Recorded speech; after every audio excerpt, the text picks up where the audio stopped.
So, a new toy on the rural project. So as you'll have seen earlier in the video, I've been cutting down some of these trees and climbing into the tree with a handsaw and then doing a little bit of work with a chainsaw. Not the best, definitely not the best approach. Yeah, that little cute and dinky chain. Anyway, so yeah, I decided to get myself a pole saw. I've got a lot of trees to cut down, so let's go give this a try. So it was quite a few weeks ago when I was last here.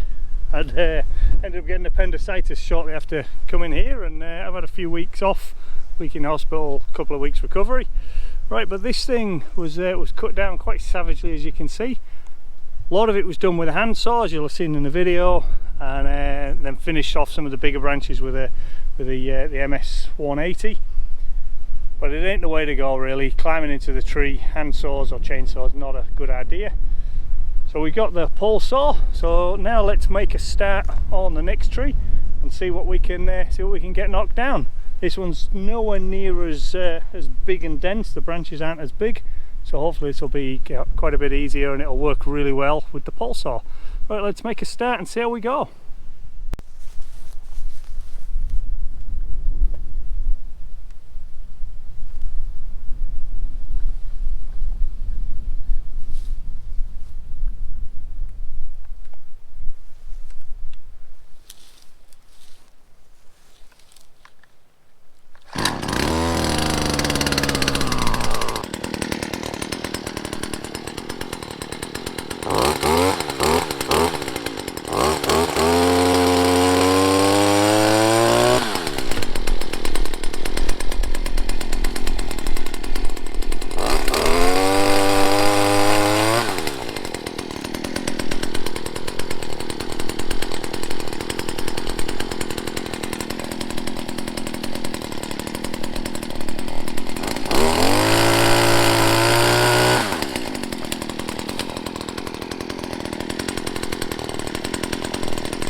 Wow, what a difference that's making. It's so much easier.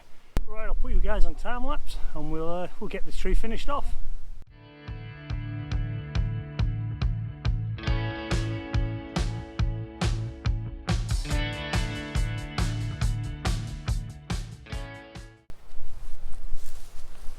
Well, what can I say? This thing is absolutely awesome.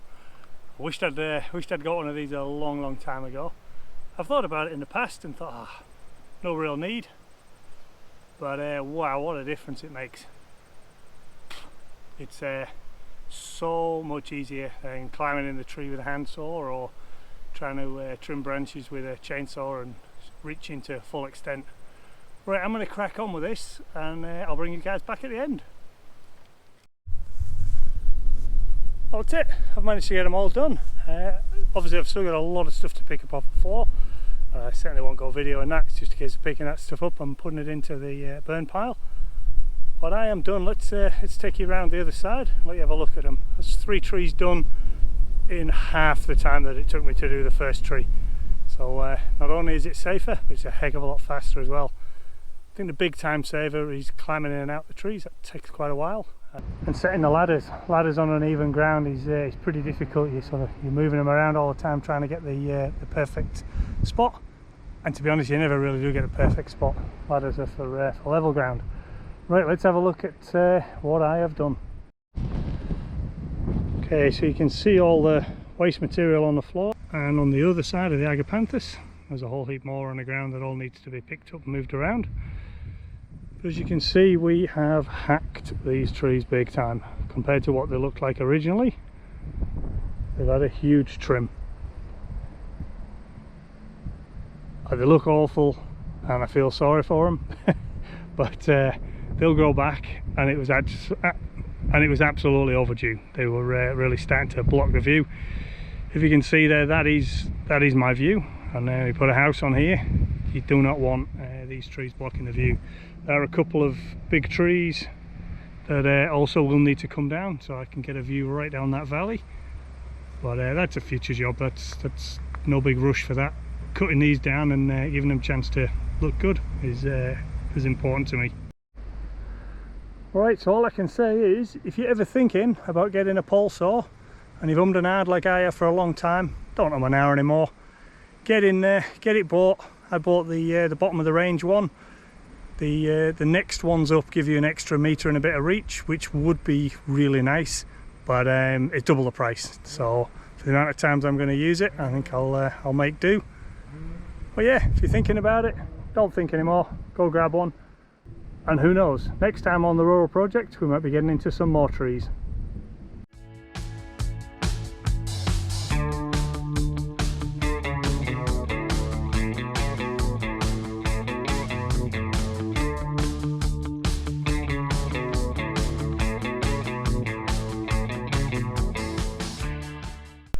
Okay, so there we have it. Trees cut down, bushes moved. Right, let's get on to the next job. Okay, so let's have a look. We are now March the 10th, so we're in March. Let's have a look at what we should have done in January. Okay, pool fencing, tick, got that completed, which was a big win. Book, split and stack all the logs, definitely 3/4 of the way through that, or more than. But I've had most of February off with appendicitis, so we'll get that finished this month. Little tick there, we'll turn that into a big tick once I'm complete. The chimney, swapping and securing, so that's actually swapping the pipe around. That'll get done in March with any luck. Install shower and toilet. Right, I'll have to move that into March because that's half done. The frame's done. The shower tray and everything is purchased. It's a case of putting it all together and putting the plumbing in. Next one there, garden below the house, cut the trees down. So they were cut down in Feb, and I have just moved them all to the burn pile. So that is now complete.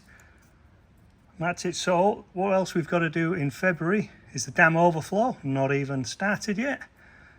And as I mentioned, the chimney.